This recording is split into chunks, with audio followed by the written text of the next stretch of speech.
Hey, it's Jeremy from Jeremy.net. I am a comic book artist, writer, creator, self publisher, and I share my creative process here with you online.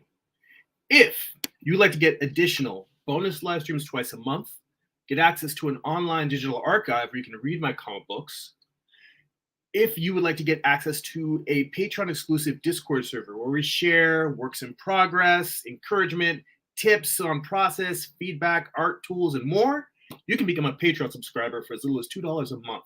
Head on over to patreon.com/Jeremy. That's patreon.com/GERIMI. If you would like to get a free digital sketchbook, work in progress animated GIFs delivered right to your inbox, blog posts about what I'm reading, what I'm watching, what's inspiring me creatively, you can sign up for my free monthly newsletter at newsletter.jeremy.net. And if you would like to purchase physical copies of my comic books, or if you read digitally on Comixology or Kindle, you can head on over to amazon.jeremy.net. That is my Amazon author page. You can pick up books like my first graphic novel, Eye of the Gods. It is a psychological thriller about a man cursed with visions he cannot control. You can pick up my most recent project, Morning Star, which is the story of Lucifer's fall from heaven, but told as a Western. It's an 8-issue series. Volume 1 contains issues 1 through 4. Volume 2 contains the conclusion, issues 5 through 8. Both volumes have extensive back matter, character sketches, thumbnails, script excerpts, and more. You can check all those out. There's on my YouTube homepage, there are book flip throughs. You can actually flip through the books and see what you think of them before picking them up. There's links to all these in the description for the video. And if you're watching on Twitch, you can get these links at the About tab. All right. So, Mercidian Merchant's here. He said, beat the notification. Yeah, well, you know what? I was sitting in front of my desk. I was ready to go. And I was like, you know what? Let's just punch it and go. All right. And before we get deeper into the stream, I just want to give a big shout out and thank you to my good friend Theron. She's one of my wife's oldest friends, and in getting to know her, she's become a very close friend of mine as well. She's an incredibly sweet and thoughtful person. She's also incredibly organized and proactive because she's already sending out her Christmas presents. And she got me a copy of Creative Illustration by Andrew Loomis. So Figure Drawing, for all it's worth, is one of my favorite art books, but I have not actually had a chance to dig into Creative Illustration before. It was on my Amazon wish list, and it's a hardy book. It's thicker than Figure Drawing, for all it's worth. I am really looking forward to digging into this. But again, Theron, thank you. It was incredibly sweet, incredibly thoughtful. I know she doesn't even watch my channel, so she's not going to see this, but I just like to give people public shout outs anyway. I'm going to have to give her a call after the stream and tell her thank you. Oh, all right. So what are we doing today? Well, I am going to be working on my homework with you guys. I have been taking a figure drawing class. Well, I've not been taking a figure drawing class. The great Carl Ganatz, who I've been studying with for many years, is teaching a class on composition. And one of the things he's had us do is we had a figure drawing session over Zoom with 2 models posing. And the goal was to work on composition with 2 figures, which is infinitely more difficult than doing it with just 1 figure. And these are basically the original sketch is the really sketchy, loose one that's on the left-hand side. And then on the right-hand side is me doing a cleanup version of it. The original sketches, these are 6-minute poses. So as opposed to a 5-minute pose with 1 figure, we're getting 1 more minute, and we got to work another figure into there. Let's see here. Mercidian Merchant asks, may I share some art that I caused to happen? Yes, please do.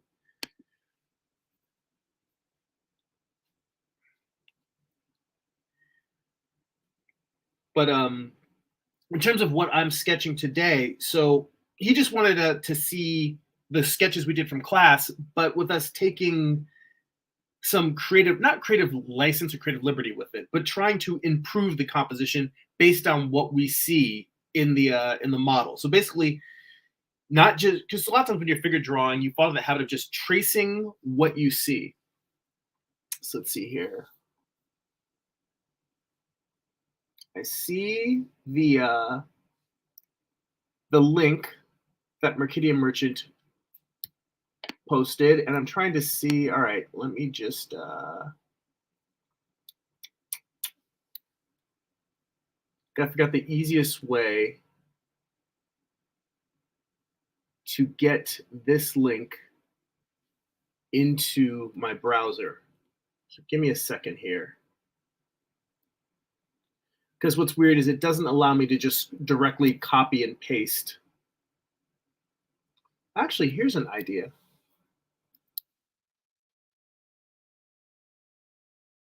This might get weird because I have to make sure that I don't accidentally break something on Twitch, because I'm trying to go directly to my Twitch page and see if I can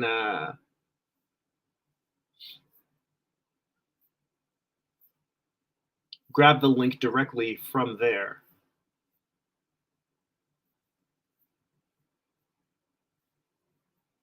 Which also means I have to make sure that I don't, well, I have to make sure that I mute myself, or I mute this stream while it's playing. Okay.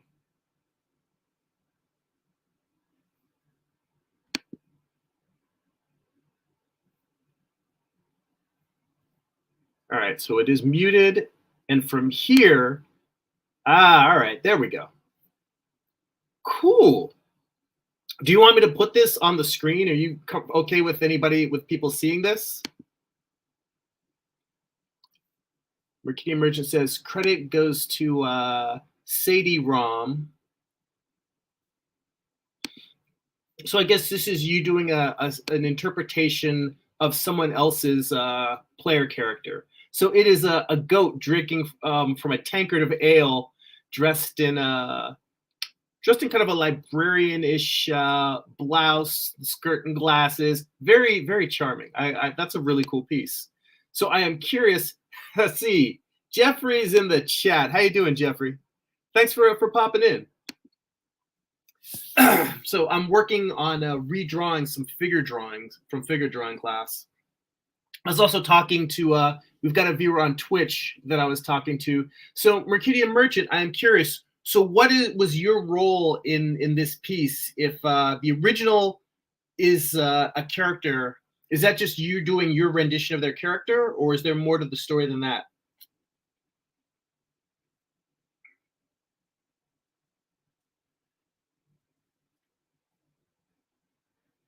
And meanwhile, what I am doing here is I'm taking this. I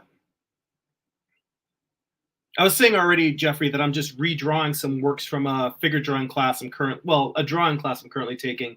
But I noticed that the cleanup that I did that's in the middle or on the right-hand side, I had the body tilted to the right. And I can remember specifically one of the things we talked about in class was that, I changed this so that her body, her torso, is angled towards this way. And I remember in class we specifically discussed that it was actually angled to the left, so that if the positions were reversed, if the woman were over here, her torso would be facing the man's body. So I just wanted to see what would happen if I took this same pose and resketched it again, but changed the direction her body was angled. So what I'm going to do is take advantage of working digitally. Just take this, scoot it over a little bit so I've got some more room. Then I'm gonna copy paste.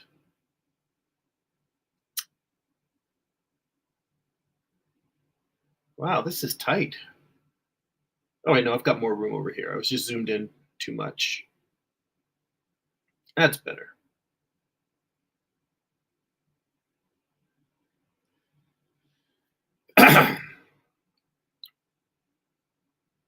So I'm just going to erase out part of her torso and see what happens if I change the orientation, have her body face the other way.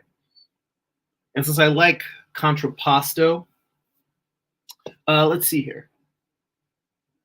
Jeffrey asks, did you scan them into the PC? No, I actually drew them on an iPad in Procreate. So these are all digital sketches. And normally, when I am doing figure drawing, I prefer to draw traditionally. I prefer to draw with charcoal pencil using traditional media.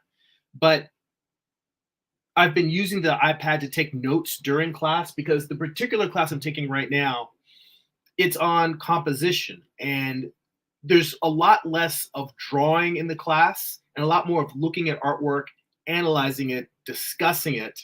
And it's much easier for me to take notes on an iPad than it is for me to be drawing with a charcoal pencil. And it's also easier for me than necessarily just having a notebook. Normally, if I have to take notes, I'll just get a physical notebook and just write in pen. But I find it easier because I can draw little doodles in there, move them around. I can kind of compose my notes as I make them. And then when I'm done, I can actually export them as a PDF for me to review later on. So doing this digital form of note taking is easier for me. And I'm just like, let me just carry it. I mean, I also have been getting into the habit of drawing a lot more on the iPad in recent years. It's becoming kind of my primary art tool. So I just thought, let's just try it and see what happens. I've been doing a lot of that over the past few years of like not necessarily even knowing how something's going to work out, but just saying, you know what, let's try this. Maybe it'll be right. Maybe it'll be wrong. But just going for it and seeing what the results are. And so far, the only real drawback is that the tactile sensation that you get and the feedback you get from actually drawing in charcoal. I have some brushes, some digital brushes that I specifically bought from an artist named Lane Brown, and they mimic traditional media. They really do a good job of looking like charcoal, but the thing that I find challenging is that they don't seem to be great for super fast sketching. They're good for kind of thoughtfully, carefully building up tone. And the other challenge that I have with it is more often than not, what I need the most, it's the way the brush is set up is that if you use the side of the brush, it'll give you a nice broad tone like you would get if you lay a charcoal stick or if you were to lay a charcoal pencil on its side and you had the tip extended. Like it gives you a broad tone instead of a straight line. And if you have your stylus like perpendicular to the surface, so it's kind of, if you're drawing with your pen straight up as opposed to laying down, it'll give you a normal sharp line. What I need most often is a line that's in between, a little bit of tone, kind of broad, but not really broad. And I know how to get that with a physical pencil. When I'm drawing with those brushes, the problem I have is that it tends to shift very quickly from broad to thin, and I can't seem to get the angle right in terms of getting it the type of line that I want. And I'm not saying that like I'm slagging the brush set, because the brush set is excellent. What I'm saying is I have not developed the control with it yet that I really need to get the type of lines that I am most comfortable with. And by that token, if anything, I should be doing these studies with that brush, because I firmly believe that when you're learning a new tool, the best way to really develop control is to just use that tool all the time. But you'll see in here as I'm going through and doing these corrective drawings that there are some sketches where I was using some of the brushes from the brush pack and they just were not coming out well. And part of that might be the fact that not having had a figure drawing class in a while, anytime you're getting back into figure drawing, it's gonna be sucky. You know, you're gonna draw a lot of crappy stuff when you're getting back into the flow of things. But just the regular, well, it's not one of the regular standard pencils, but I have a tool, a brush that I customized for inking, and this is the thing that I sketch the most with when I'm using Procreate. and it's the brush that I'm using right now for these corrections. And I just decided after like drawing, I don't know, one or two sets with the different with a few different of the charcoal brushes from the brush pack I bought, I wasn't getting the results I wanted. I just said, you know what? Let me go with the tool that gives me the results I know I want. So I just switched back to this standard brush, and I just call it a brick pressure size because I have a. What I did was I just took like a square and made a. The brush is just a big square, and it blurs at the edges. And so I took this big square. I like it because I can kind of block things in a. If I make this small real quick, I like how it gives me a very choppy, blocky feel. It's good for blocking in things and not getting lost in detail. So it's almost like drawing with a Sharpie, except it's digital. And I know that's like, why would you want to draw with a Sharpie? But I like the idea of starting with something that's big and chunky, like this little guy here, and then just making the brush smaller and smaller and going in and adding details. Let's see, I want to give him some Viking horns, put some shoulder guards on him, turn him into a knight, some big ass gauntlets, go even smaller here, some spikes on those gauntlets. Like, this lets me work in a way that I think is the best way for artists to, well, yeah, one of the best things I think is to just work from large major forms and then make as you get more detailed, as you add more details to a piece, to make your brushes smaller and smaller. So you're literally just getting the brush size becomes kind of not a metaphor, but it sort of tracks the level of detail you're putting into a piece. As you get more detailed, your brush size gets smaller. And that's what I like about this particular chunky brush that I'm using. And so the only difference between this brush and the brush that I'm using for the figure drawing up there is that this brush always has a blunt tip to it, whereas the brush that I'm using up there gets it comes to a narrow point as you draw.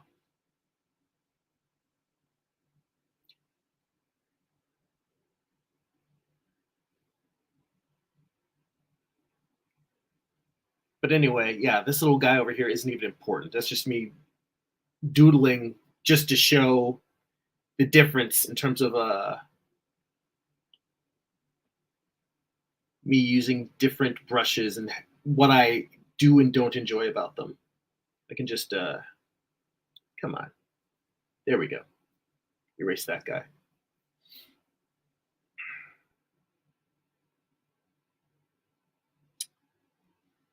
So let me go back to my other brush. So the brush that I'm using now is, believe it or not, the exact same brush, just it has a setting so that it tapers as I go.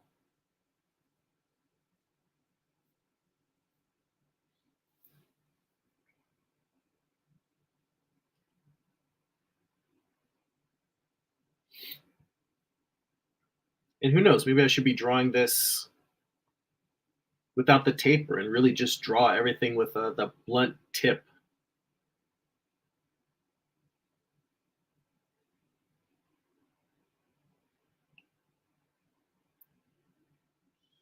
But I will say that this drawing, changing it so that her body is turning away now, the one thing that sucks is I didn't get necessarily the level of the spacing, whoops, between the male and female figure.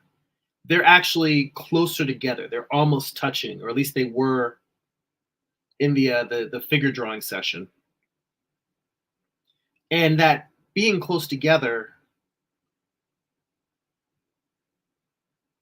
you can feel that negative space between them.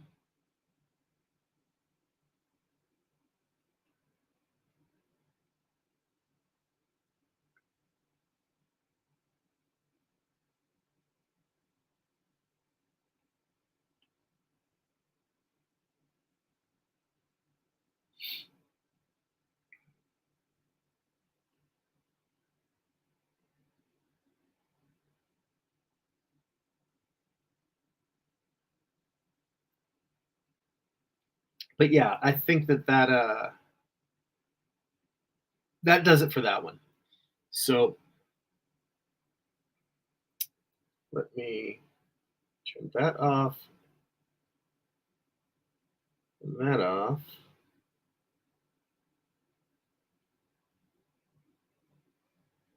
Okay.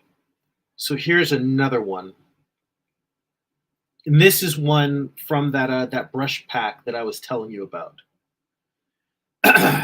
So I'm going to lasso this and put it on its own layer and move it to the left-hand side because I am right-handed and it is easier for me to have the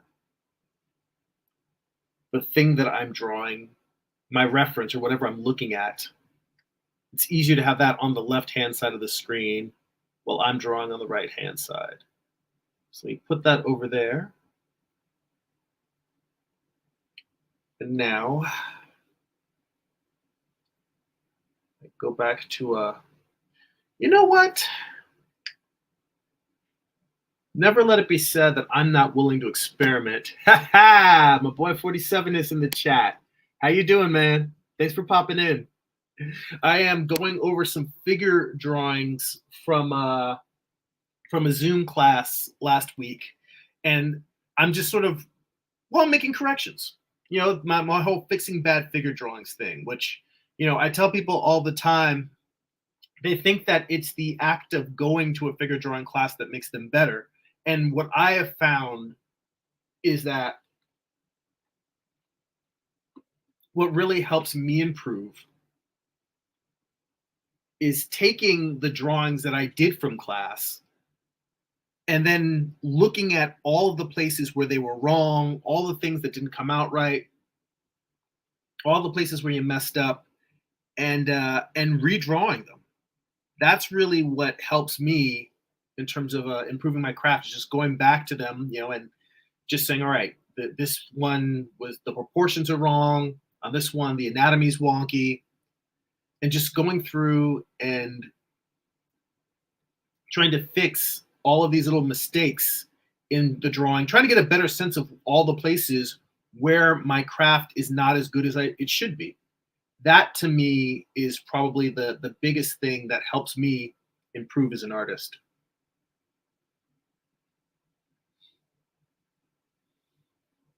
So that's what I'm doing now, is me just going back over my work from class.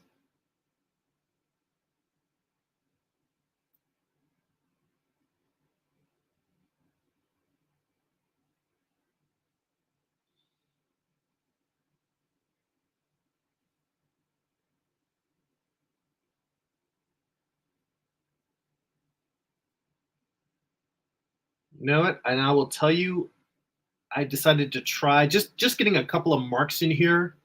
This process of trying to use a bigger brush as opposed to the brush I have that narrows to the point, I think I get better results with the brush that narrows to the point. So I'm going to switch back to that one, because what I can do with this one is I can have the opacity on low,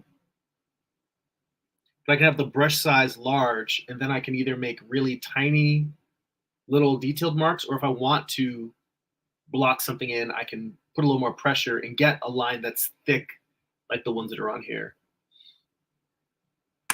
Oh, 47is asks, based on a photo or painting? These are actually from people. It was a figure drawing class on Zoom. So we had the models posing on screen.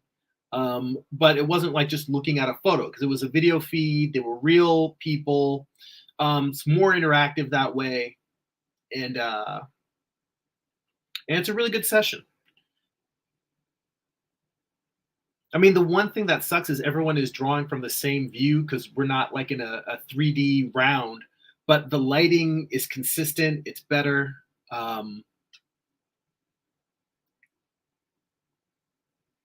mean, I always feel like drawing from models in real life is best, but this is definitely still a good process. I still learn a lot from it.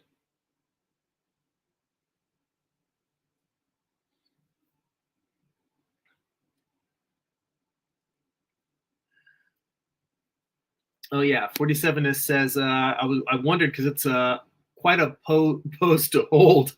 Yeah, definitely. Well, I mean, these are the models that pose. It's Carl Ganas who has taught at the Animation Guild for many years, so he has the best artists. Like a lot, the same artists that he uses for this, are the same artists he uses when he teaches at Disney or DreamWorks. So these are people who are some of the best professional figure drawing models working in LA, which we're kind of spoiled in terms of going to figure drawing in this town because we have access to all these amazing models. But yeah, this is and also these are 6-minute poses, so they aren't something where it's like they're not holding it for 20 or 25 minutes or an hour long pose. Yeah, it's definitely challenging poses, but and plus, I mean, that's actually an interesting thing because this particular class, we were doing 2 figures. And that is a hard thing to find a pose that 2 people can do comfortably. It's one thing it's hard enough for the model to find a pose that they can hold for whatever the time frame is. But to have a pose where 2 people are posing together, it doesn't just double the difficulty. I think it quadruples it. But they did it. They're a great pair of models. But I think both of them I've drawn both of them before separately. They're both excellent models. So having them working together like this was pretty awesome.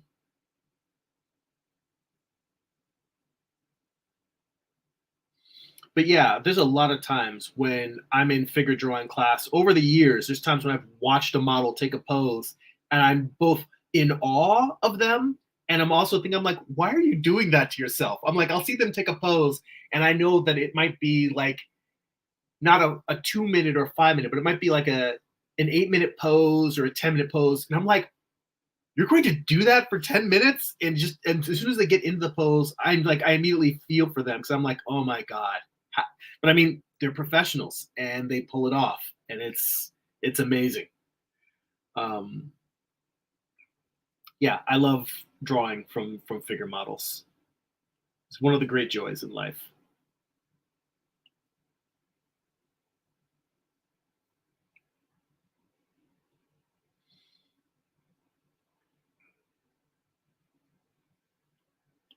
So yeah, I mean, a lot of this is me looking at the drawing I originally did and just saying, well, where can I make things clearer?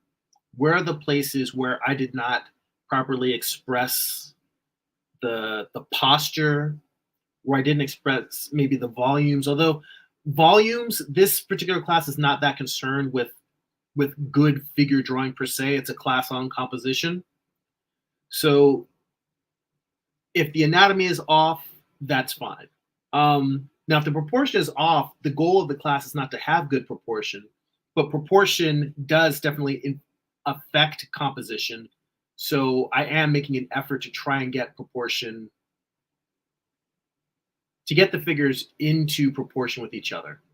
So it's part of the visual story that I'm telling. But I guess the main thing is, I guess, energy in terms of the gesture, and then tangents, clarifying things, trying to move things so that if they aren't exactly clear what's happening, clarifying them. And maybe if a body part is just sort of like not super active, if it's just sort of like in a position, and by adjusting the angle it's directing, changing an arm from instead of going like this to maybe pointing up more or down more, if that can emphasize more of what it feels like this pose is about, those are the kind of changes that I'm looking to make.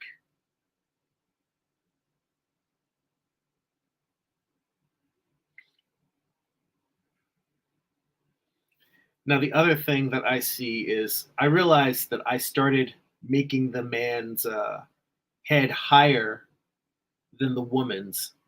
And she is, I think, a pretty tall model from what I recall. And he's not short, but I think that I might be exaggerating how high up I'm putting his head. So I'm trying to adjust this. And it's actually a little bit weird, given that the proportion thing that I was just saying about keeping them within proportion, because normally you would just make the guy taller. But that is my comic book superhero instincts, perhaps prejudices stepping in, where I'm just making the guy like half a head taller than the woman just out of instinct because that's what I'm used to drawing. Um, and if that's something that I want to make part of the story, if I want to make him more heroic in this pose, then that is, I've got the artistic freedom to do that in terms of the goal of the exercise. But I think for me, it is more interesting to pursue trying to actively make him somebody who his body is extremely athletic, and posing him so that he is in sort of a more heroic pose, but maybe just not having him as tall, like having him be about as tall as the woman is, having them be closer in height, as opposed to making him significantly taller. I'm using too many words, but that's what happens when you talk while you draw. People often say, how is it that you're able to talk and draw at the same time? And I'm like, it's simple. I ramble and I repeat myself. If you've ever wondered why you hear me saying the same thing over and over again, it's because my brain is in a loop while I'm drawing. And if someone asks me a question that's a particularly deep one, then usually I have to stop drawing and really sit and talk. But when I'm just doing what I'm doing here, it's like the mouth is going and it's kind of on autopilot while my hand is doing what it's doing.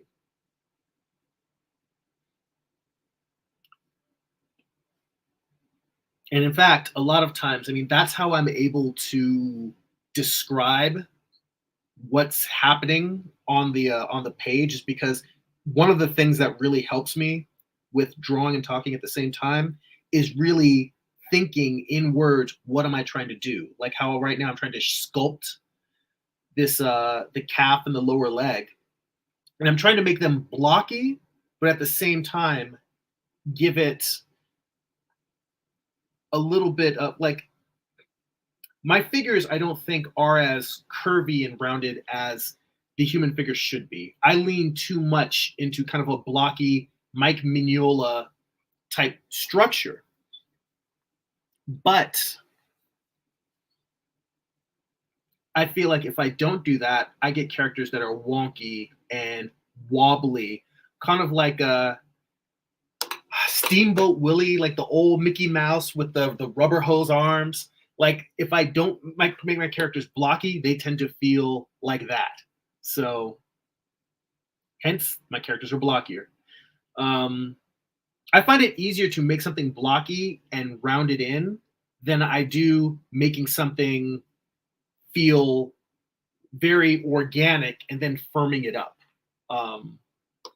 Let's see here. 47 is says, oh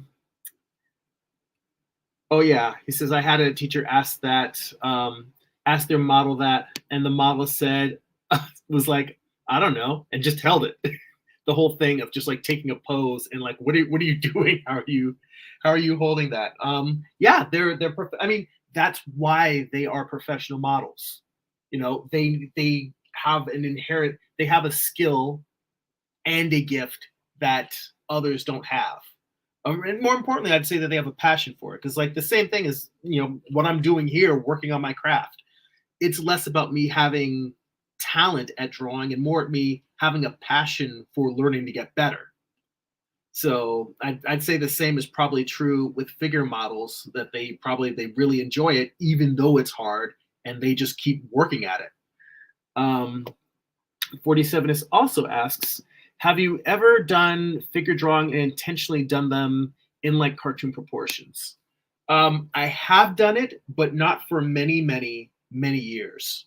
There's a animation program at Santa Monica College. Um, what do they call it? I think they call it the Institute of the Entertainment and Technology Academy. It's something like that. But it's a program that's kind of geared towards mixing animation with video games, um, visual storytelling. And they definitely, that was the first place I took a computer, a 3D animation class. Um,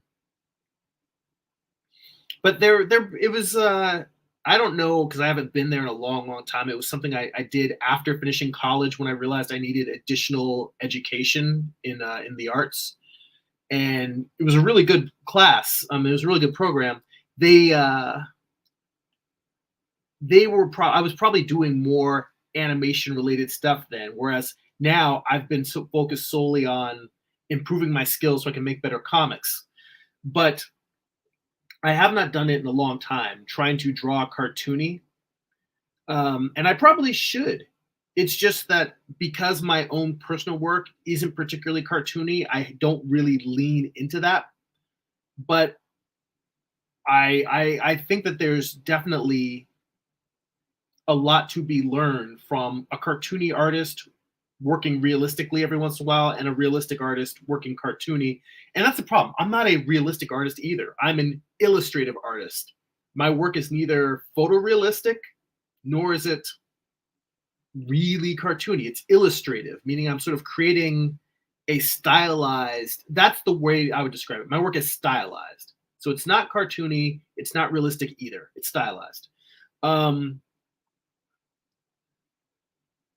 you know what? Since you brought it up, after I finish this pose, whatever the next one I do is, I'm going to try drawing it cartoony, because why not?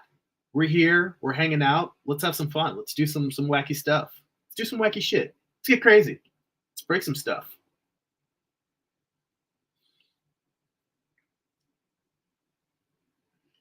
And the other thing is, I've never really developed as much speed as I should have as an artist, because I was just thinking to myself, like, I drew the original of this in 6 minutes, and yes, it's super scratchy and rough, but I should be able to, if I get double the time, I should be able to finish this in 12 minutes. And I'm not sure how long I've spent on it already. I feel like I've probably already spent 12 minutes on this drawing. Maybe not that long. But I still need to go in with a darker pencil and kind of tighten a darker color and just tighten everything up a little bit.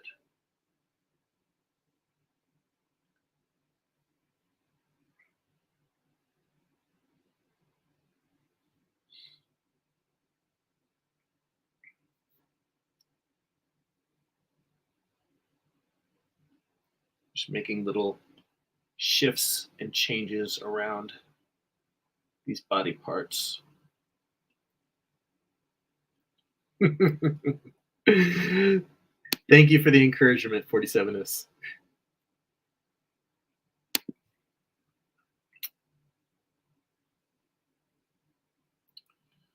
Let me just figure out where to place the feet here.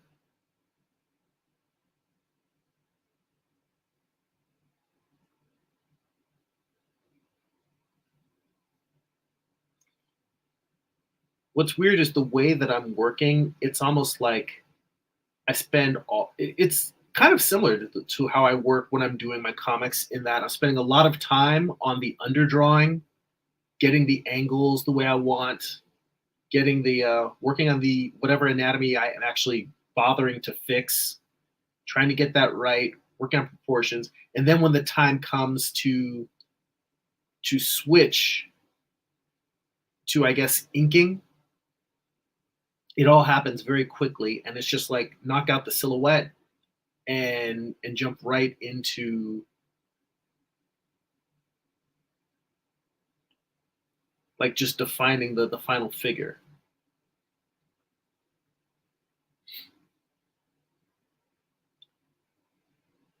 And as I'm drawing this, I'm seeing now, like at first I'm like, huh,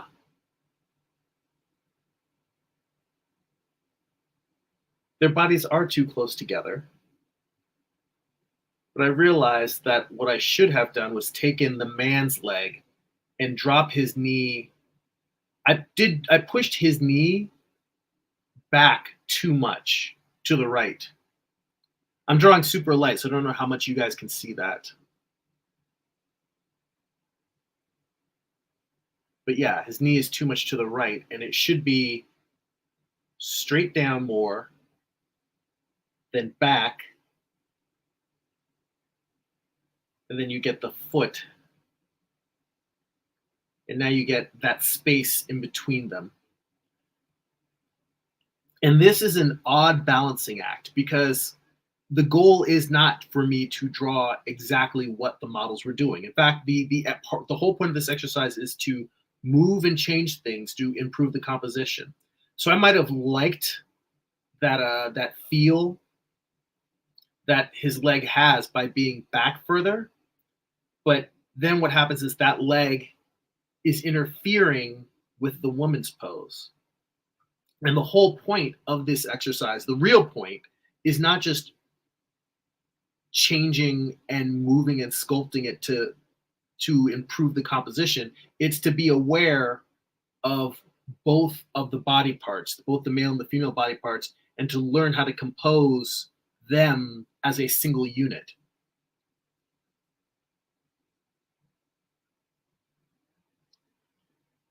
Which means being very aware not just of how his legs affect his balance and his pose, but being aware of how his legs affect her legs.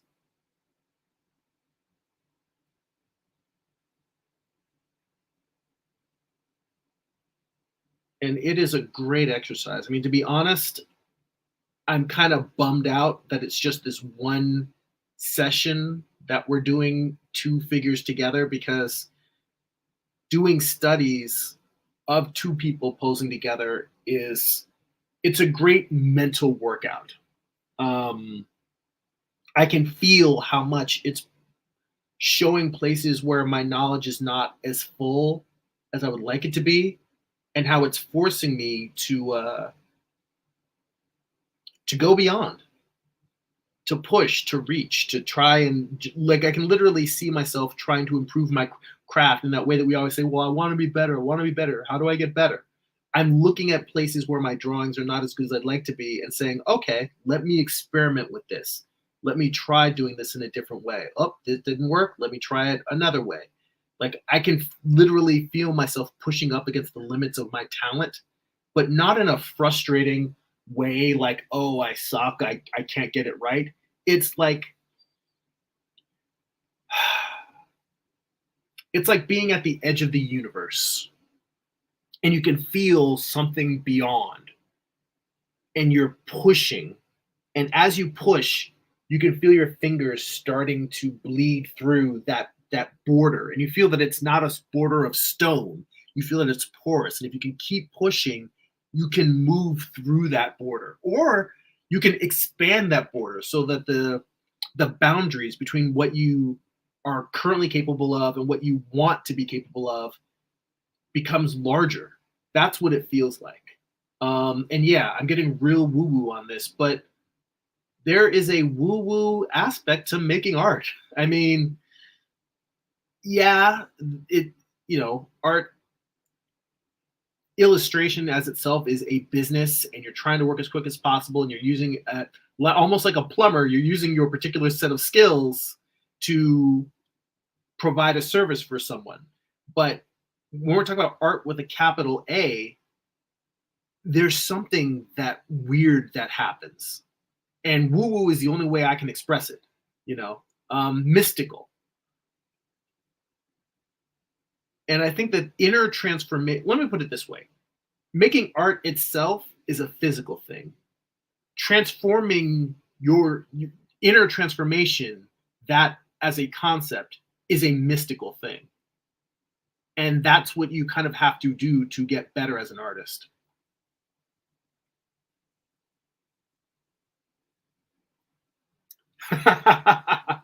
"47 it says, we go in deep."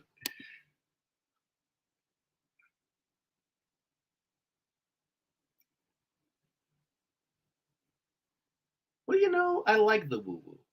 I think while I was listening earlier or yesterday, I was listening to the Dark Art Society podcast. They had a philosopher on there. Um, I wish I could remember his name, but it was very, very interesting, very deep and philosophical. And it got me thinking that I haven't listened to any Alan Watts in a while. And I'm not deep into Alan Watts, but if any of you have ever heard of, if you just type his name into YouTube, you'll find tons of his lectures on there. And he's kind of a Zen meditation philosopher, but he talks a lot about life and creativity and spirituality in a very fun and playful manner. Um, and I was just thinking about him, and after listening to that conversation, because Alan Watts' name came up in the interview that I was listening to, got me thinking, I need to go back and dive into some more of that.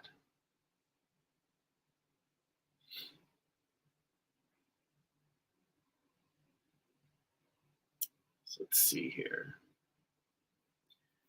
Now, I will say that I feel like I didn't get the rounding of the torso. In the drawing I did here, the model did a great job of bending his torso away from us. And I feel like, you know what? That's the problem here. I keep trying to round out his pecs, but he needs to be turned more away from the viewer.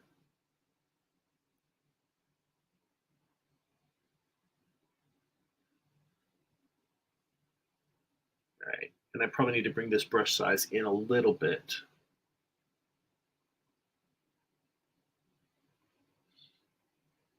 Actually, you know what? Let me bring that brush size back up.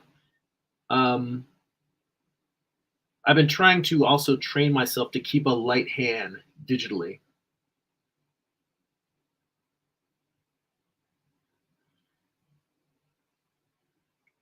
And having a larger brush size helps with that.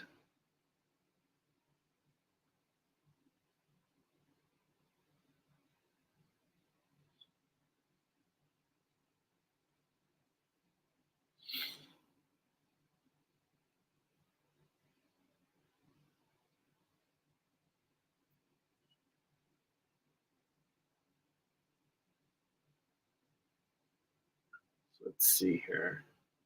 Time flies super fast. We're already 48 minutes into the stream. I think that because I want to be a man of my word, I am probably just going to finish the silhouette of this figure and then jump to trying something cartoony. Because otherwise, if I finish this to the level that I want to, it'll eat up most of the rest of the stream. And I want to take a stab at that cartoony thing that I was talking about because I like to play. I think that I am guilty of being a little bit too focused on productivity and not being playful enough in art.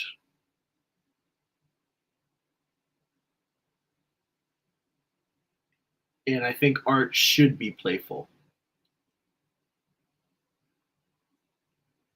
I think it's helpful for it to be playful.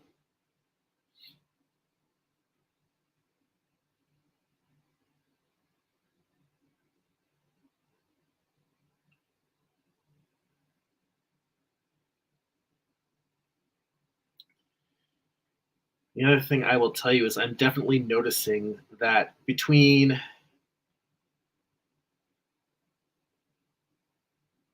these drawings that I'm doing here and my original drawings, the original drawings have a greater sense of volume. And I feel like I'm kind of flattening the figures out a bit.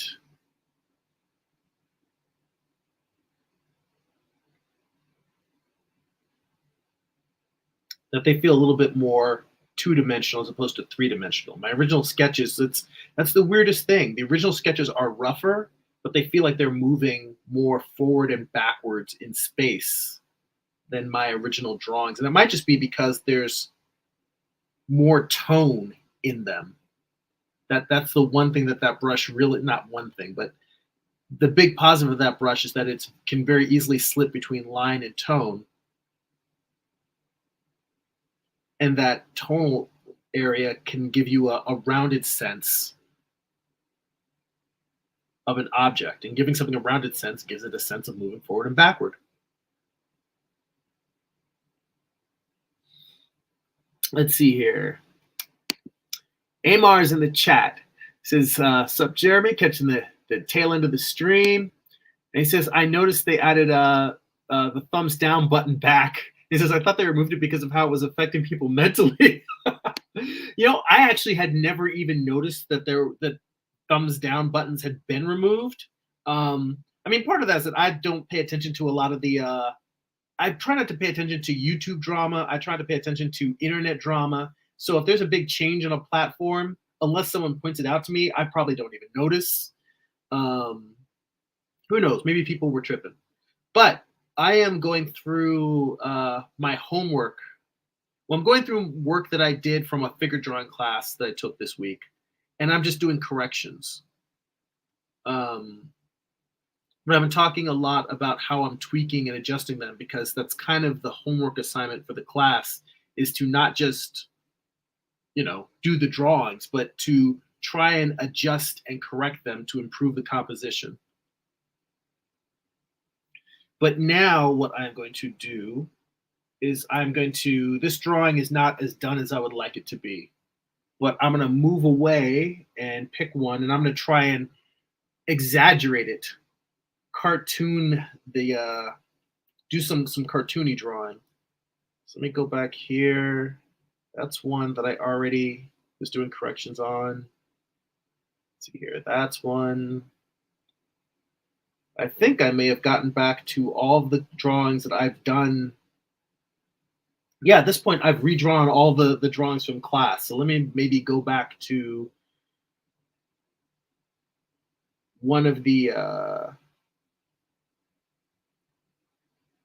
drawings here that looks interesting. Let's see here. Where's the original class drawing?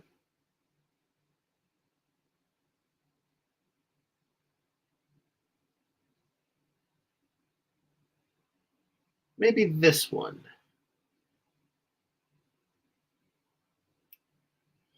Yeah, let's take this, and I'm going to try and cartoon it. I don't know into what yet.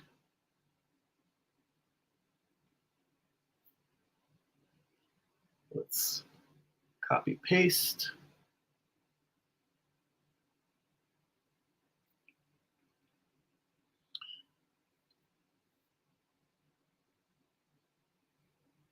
Well, he's perched on kind of a staff.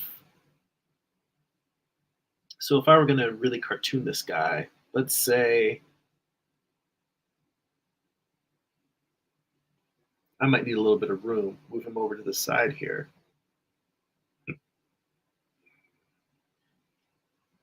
And let's make him even thinner.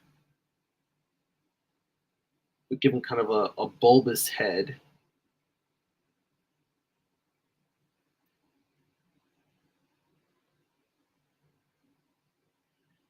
And I'm going to make him, he's bent over a little bit, but I'm going to give him a kind of a hunchback. It's going to be a skinny hunchback.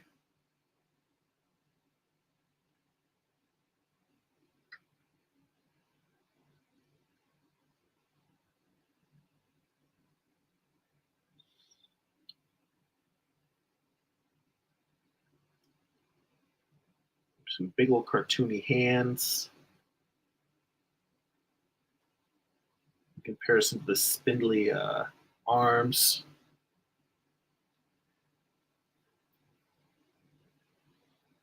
Let's see here.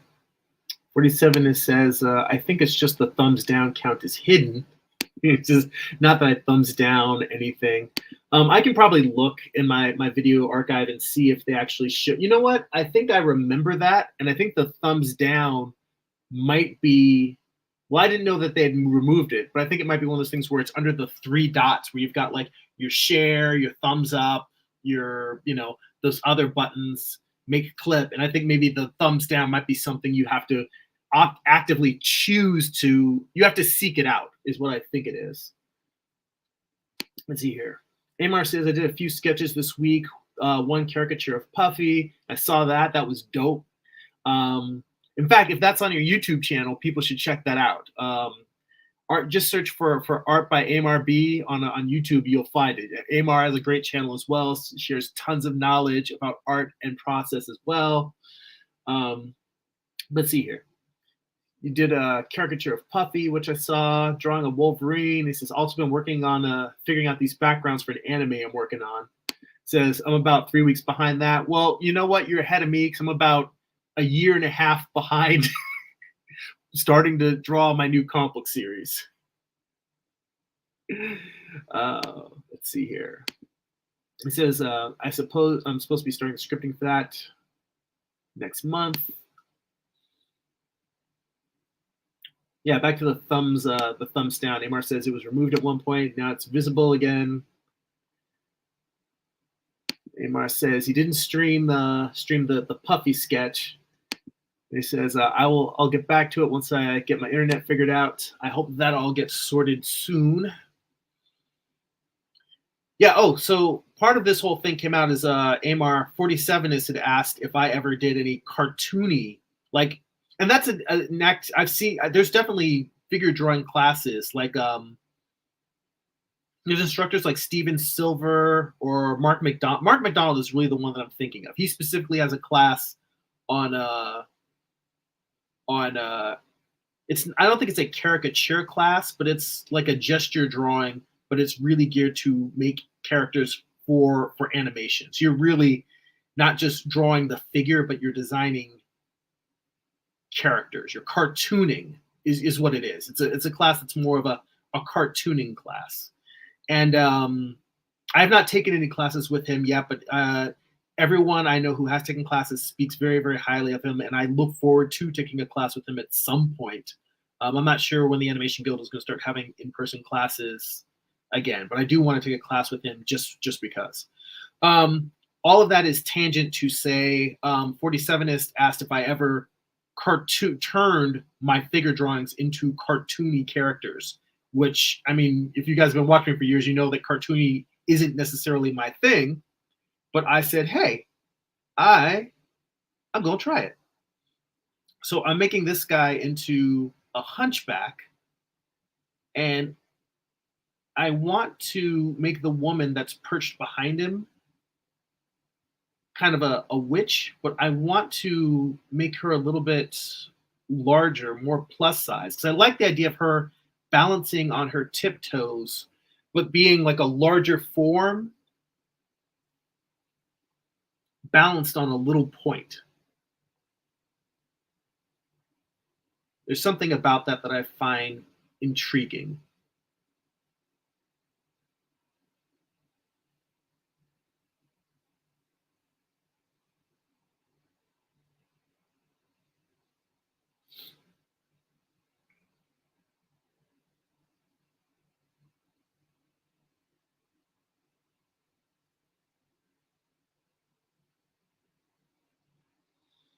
Let's see here.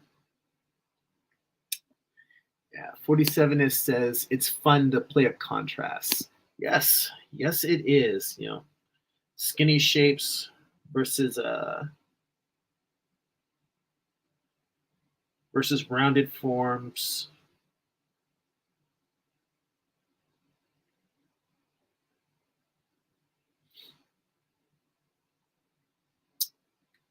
trying to kind of imply that she's got like a wreath in her hair. Like I'm thinking more of a Wiccan witch than a than sort of a Salem witch. Of course, that depends on if I'm trying to be historically accurate, because one could say that a Salem witch is a Wiccan witch.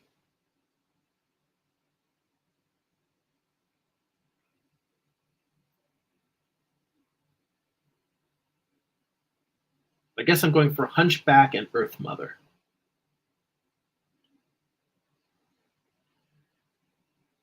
And we're already at an hour, which is why I wanted to shift over to this.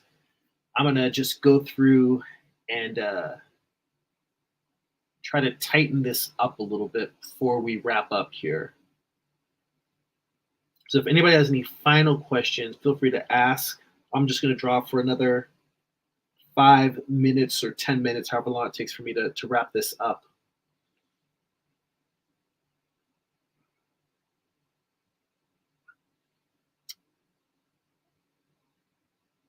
And I feel like I should give her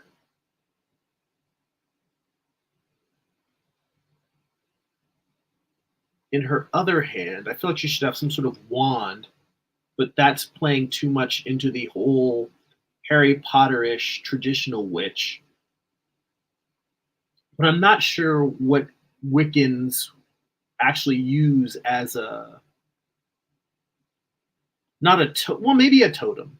You know, would she just have a totem of some sort? Because she's got a wreath in her hair.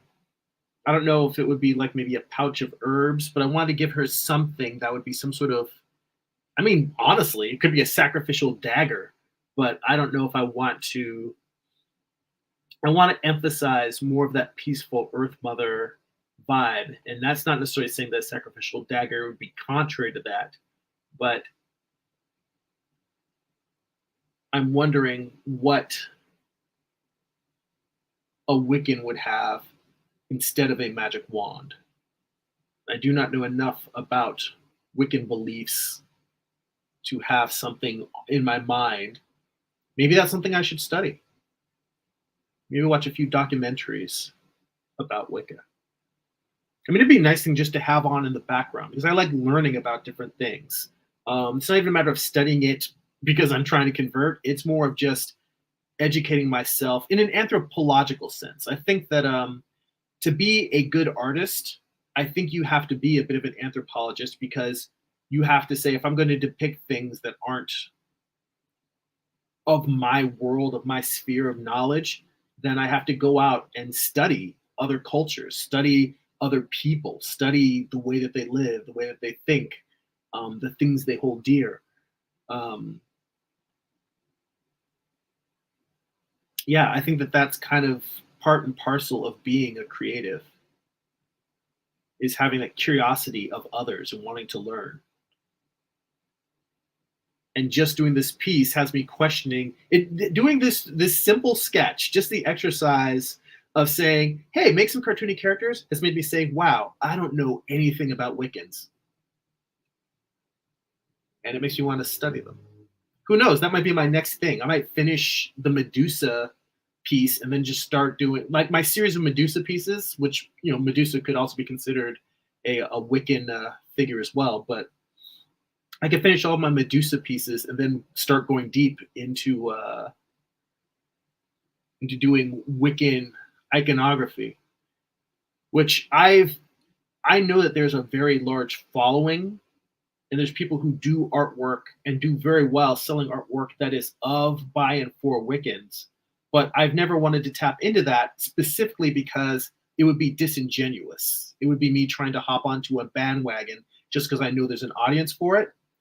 But if me doing work of and about Wiccans is coming out of a natural curiosity and wanting to learn about them and drawing images of the things that I study, that's to me feels like that's a more authentic place where even if I'm not a practicing Wiccan, I'm approaching it from a place of curiosity as opposed to exploitation. That said, I'm sure that if people feel like I am exploiting or trying to bandwagon, they will definitely push back and let me know. So,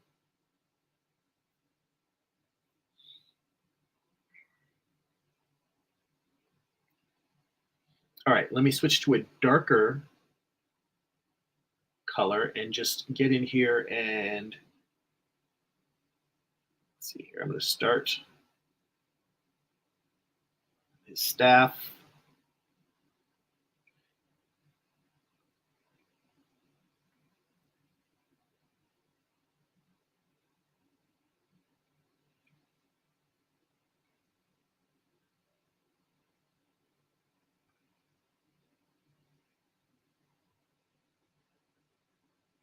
These big gnarled mitts.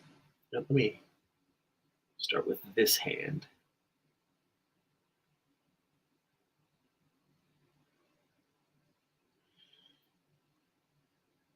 And I have to remember, if I'm trying to cartoon, I need to keep stuff simple. Because I already felt myself wanting to start drawing all these little details and knobs and bony fingers to make him feel like more of a character. And maybe that's the reason why I avoid cartoony work, is because I'm not that good at distilling down details to their essence. But that's what I feel is necessary, distilling the figure down to the essence.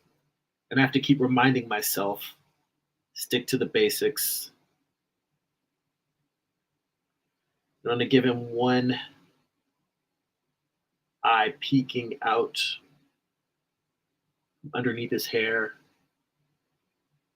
Make his hair feel a little bit more greasy and hanging down.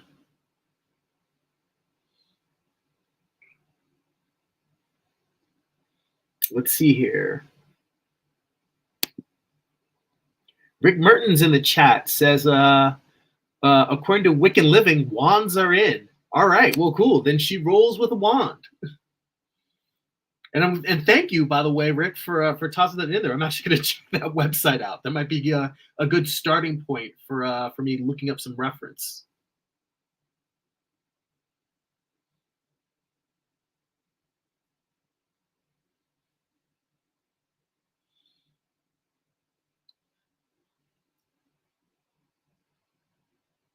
And thank you for joining us, by the way. I don't think I've seen you in other live streams before.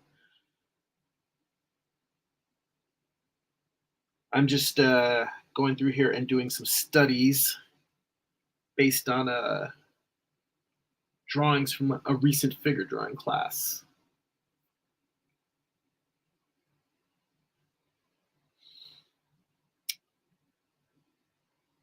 Now, in the original drawing of the model,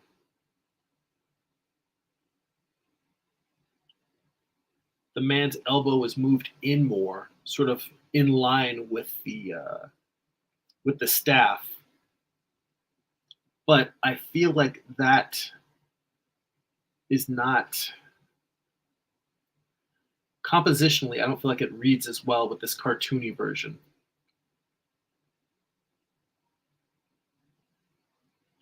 To be honest, even the hand that I have here, this right here, I'm not going to fix it in this session, because this is something, believe it or not, that would probably take me 10 minutes to really just focus on what is the best way to pose that. This is the kind of thing that if I were doing a full illustration, I would stop, take photo reference of my hands in the pose, and use the photo reference and probably be holding a staff to get it right. This isn't one of those things where I would just move pieces around. That's one of the things that drawing for a number of years has led me to. It's helped me develop the ability to know what is a problem that I can reason out with logic and what is a problem that I need reference to solve. And that hand pose is one where I need reference to solve.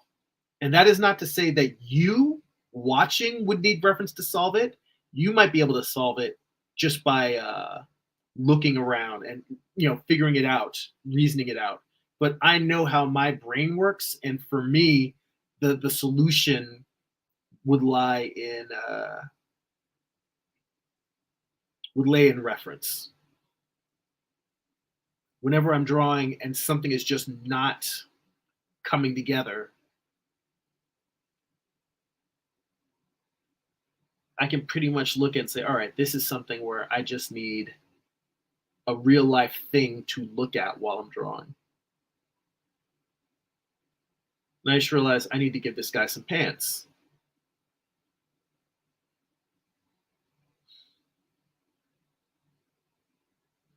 I don't want to give him shoes because I kind of like these big troll-like feet that I gave him. So maybe he's got some sandals. And maybe sandals aren't necessarily hunchback fashion, but this guy's going to rock some sandals.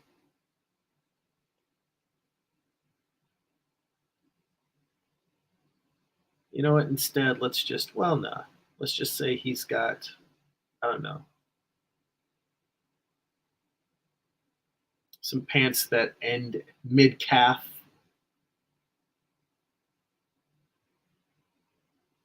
And I'm actually going to drop like a little waist, like a bottom part of a tunic, and then put a tight little belt around here. Tighten that in. Let's see here. 47 says, I was thinking she could be holding a fallen antler, but then it'd be tempting to just give her antlers on her head. It would be very tempting to give her antlers on her head. That would actually look really cute. Rick says, just passing through on a Sunday. Thank you for passing through. Feel free to drop by anytime. I live stream every Sunday. 47 says, I've been spending the better part of an hour trying to redraw a hand.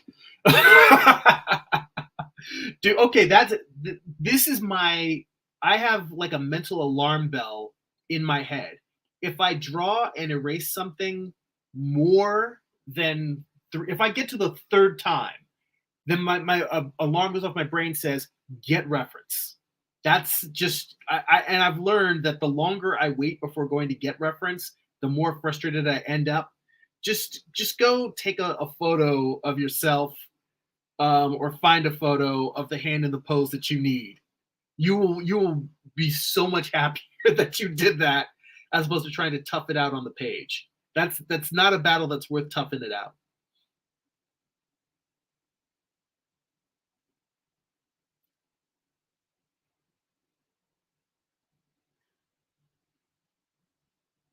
But yes, that is ironic that we've just been talking about this, and you're like, damn it, his hand's busting my ass.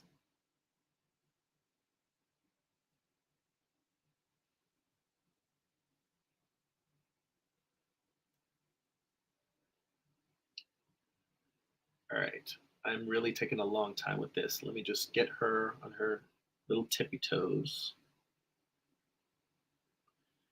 And I know I should go in and draw her with some sandals. You know what? Maybe not sandals. Maybe she's just barefoot. And I will tell you that if I were doing a full illustration, I would put probably a little ring on one of her toes. So I just feel like it would have a silver ring on it. That's what this piece says to me.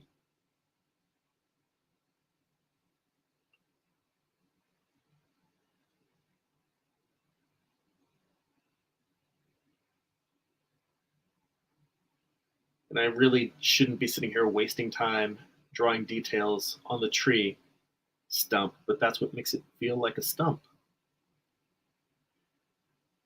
And even this is a little too regular, like 1, 2, 3. These little roots that are sticking out, they're too regular. So I need to maybe take this one and have it come out more.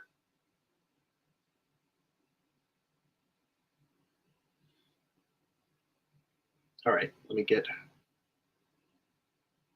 her silhouette wrapped up.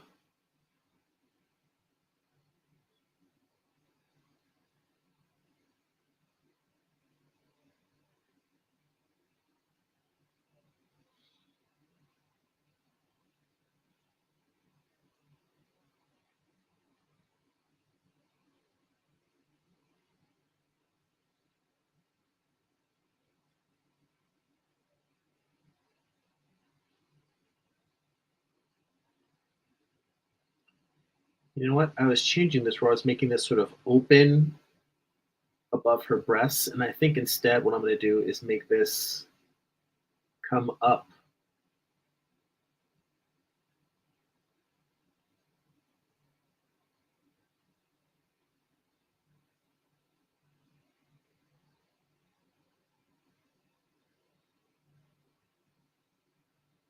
And leave her shoulders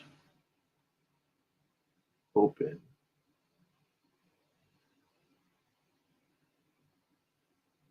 I don't know, just trying it out.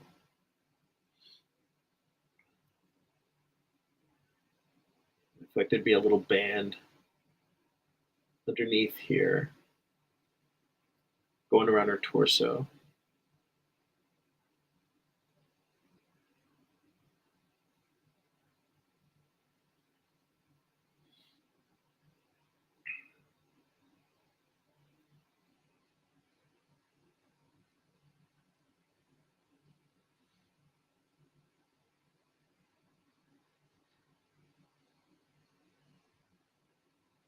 Yeah, this could use more refinement as a cartoon piece.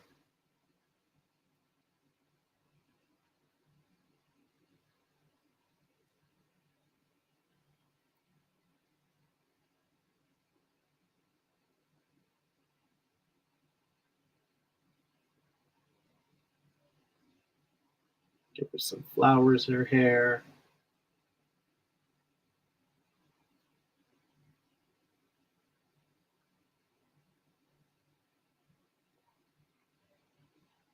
Some curly locks. This is a place where color would be used. I mean, I know I'm working digital, I could throw color in there if I want, but point being is like to differentiate between the flowers versus the shape of her hair.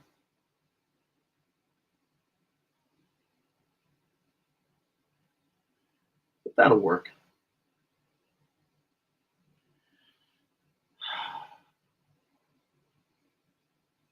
So that is me taking a drawing from figure drawing class and cartooning it. The best cartooning, not by a long shot, but for someone who does not do a whole lot of cartooning, I don't think it's that bad for doing it on the fly.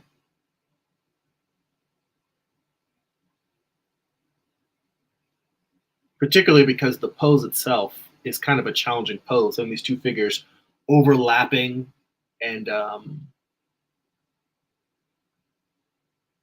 her tipping out from behind him.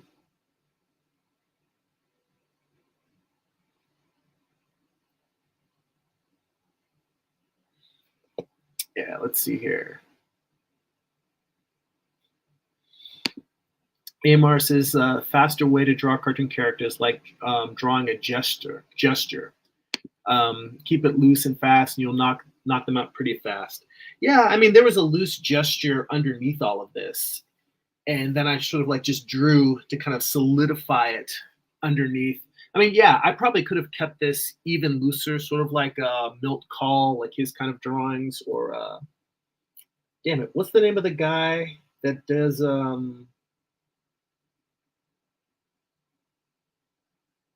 it's another one of the Disney animators. I can't remember the name right now, but has that really great book on gesture.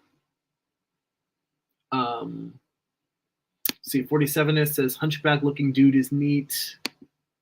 The cartoony characters are typically goofy and oversimplifications of humans or animal characters. Very true, very true. And 47 says it's great. Thank you again. I appreciate the encouragement. Yeah, I mean, I am always overly, you know, I'm overly harsh on my own work, but I appreciate that for someone who is great at both cartoony and realistic work. That is kind words, greatly appreciated. Amar says Glenn Keane. No, it's not Glenn Keane. I'll tell you what. Oh, Stan Waltz. It's not Stan Field. It's Stan's. Hang on, I'm just gonna go grab the book.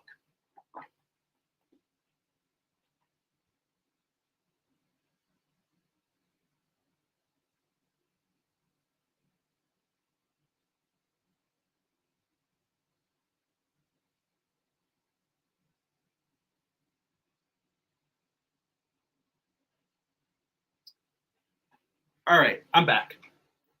It's Walt Stanchfield. Let me back to the big screens. We're pretty much done anyway. Drawn to Life. This is the book I was trying to remember. This is the book I was trying to think of. Walt Stanchfield. Put that in the center there. So Walt Stanchfield is the artist. The book is Drawn to Life. 20 Golden Years of Disney Masterclasses. There's 2 volumes. This is just volume 1. There's a second book of this, and it's a collection of his lectures. He was a Disney animator, but it's a collection of his lectures to other animators. Like, he was one of those guys who would teach animation workshops at Disney while he was a Disney animator. And even though this book is very much geared towards animation, there is so much specifically about gesture in this book that I think of it really as a book on gesture. This is, if you're looking to improve your gesture drawing, this is one of the best books you can possibly get. And again, I haven't spent, this is another one of the books that's just on my bookshelf that I haven't had time to read through. I've got so many, but it's a great piece of reference. I definitely highly recommend that book. I see Gary in the chat. Hey, how you doing, Gary? Says listing while drawing. Great. I'm hope you're enjoying it. I'm just wrapping up now, but you can go back to the beginning and listen to the earlier parts. Let's see here. Amar says, I never heard of him, but I did hear of that book though. You can probably pick it up at a library or just find some flip throughs online. Kingslow Fitness says that I got that book, gots to read. Yeah, it's a great book. Just flipping through it, you'll see how much the man has to say about visual storytelling through gesture. So yeah, Amar says, that's why figure drawing is very necessary for animators. Yeah, definitely look up Walt Stanchfield. You can probably find some places online where you can check out the book and just get a good look at it before deciding if it's something you want to invest in picking up. But it's definitely worthwhile. It's a great visual reference, specifically because if you're doing animation as well, then yeah, you're gonna need that book. All right, guys. Again, thank you for all the great feedbacks, all the great comments. Any new viewers who popped in, definitely hit the subscribe button so you can keep track of when we've got next new live streams. I do it every Sunday, 11 a.m. Pacific Standard Time. So look forward to seeing all of you guys in future live streams. But if this isn't enough for you, if you'd like to get bonus live streams, if you'd like to, bonus live streams twice a month that are not just an hour long, but 2.5, sometimes 3 hours long, where we get into some of the best art books around. We do a thing called Art Book Study Group, where we dig into books like Drawn to Life, and we do studies from it. We talk about what we're learning. We just talk about process and art. We have the voice channel open on the Discord server, so as opposed to just having text chats, you can actually get on audio and talk. We can talk back and forth, have a conversation like some real human beings. You also get access to an online digital archive of my comic books. You get access to our Patreon exclusive Discord server where we share tips, feedback, process, and more. All of that for as little as $2 a month at patreon.com/Jeremy. That's patreon.com/GERIMI. If you'd like to get a free digital sketchbook, if you'd like to get work in progress animated gifts delivered right to your inbox, blog posts about what I'm reading, what I'm watching, what's inspiring me creatively, you can sign up for my free monthly newsletter at newsletter.jeremy.net. And if you'd like to pick up physical copies of my comic books, or if you read digitally on Comixology or Kindle, you can go to amazon.jeremy.net. You can pick up books like my first graphic novel, Eye of the Gods. It's a psychological thriller about a man cursed with visions he cannot control. You can pick up my most recent comic book, Morning Star. It's Lucifer's Fall from Heaven, told as a Western. It's an 8-issue series. Volume 1 contains issues 1 through 4. Volume 2 contains issues 5 through 8. Both books have extensive back matter, script excerpts, page thumbnails, page layouts, photo reference. I basically show you how I put the whole comic book together. Get all that and more. And also, if you want to check out on the homepage of my YouTube channel, there's book flip throughs of all of these books. So you can check it out, see what's inside before you buy. Again, and if you're watching on Twitch, click on the About Me tab for all the links. The rest of you, there's links for all these in the description of the video. All right, guys, that's it for now. Again, I appreciate all the comments, the feedback, the conversation. You guys are great. You make this so fun. I appreciate sharing my process with you. That's it for now. Go be creative.